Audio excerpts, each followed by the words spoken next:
មកភ័យឆ្នាំក្នុងវិស័យសិល្បៈនេះជាពេលដែលខ្ញុំរងចាំ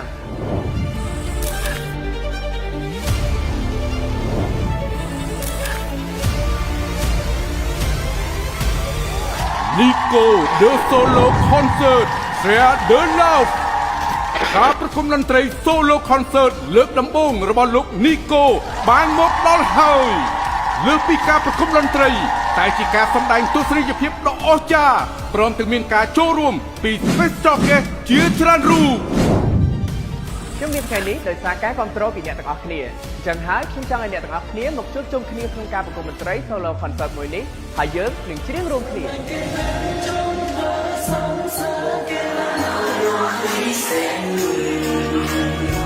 ហើយខ្ញុំនឹងប្រើឆាកមួយនេះដើម្បីបង្ហាញក្តីស្រឡាញ់ទៅកាន់អ្នកគ្រប់គ្រងទាំងអស់គ្នាវាជាការតាំងចិត្តដែលខ្ញុំបានធ្វើចេញពីបេះដូងដើម្បីឆ្លើយតបនឹងការអរគុណទៅកាន់អ្នកគ្រប់គ្រងទាំងអស់គ្នាហើយនេះមិនមែនត្រឹមតែជាការប្រគំតន្ត្រីប៉ុន្តែអ្នកគ្រប់គ្រងទាំងអស់នឹងទទួលបានក្តីស្រឡាញ់និងភាពស្និទ្ធស្នាលជាពេលដែលយើងអាចឈរជាមួយគ្នាទស្សនាការប្រគំតន្ត្រីនិងរំលឹកអនុស្សាវរីយ៍ល្អៗជាមួយគ្នាហើយលើពីនេះអ្នកចូលរួមទាំងអស់នឹងបានចូលរួមជួយទៅដល់សង្គមជាតិរបស់យើងតាមរយៈការបង្ហាញក្តីស្រឡាញ់ទៅកាន់បងប្អូនវីរៈកងទ័ពក៏ដូចជាបងប្អូនជនភៀសសិទ្ធព្រោះថាថវិកា 100%នៃការលក់សម្បត្តិនឹងធ្វើការបរិច្ចាគទៅកាន់បងប្អូនវីរៈកងទ័ពក៏ដូចជាបងប្អូនភៀសសិទ្ធ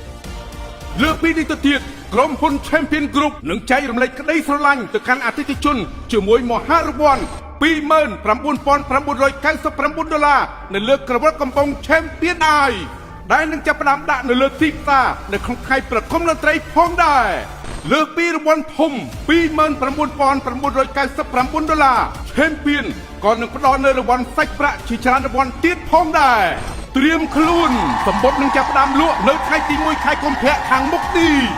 ជួបគ្នានៅថ្ងៃទី15ខែកុម្ភៈឆ្នាំ2026នៅផ្សារទំនើប Eon Mall សែនសុខ Eon 2ចាប់ពីម៉ោង 7 យប់តទៅ Nico Share the Love The Solo Concert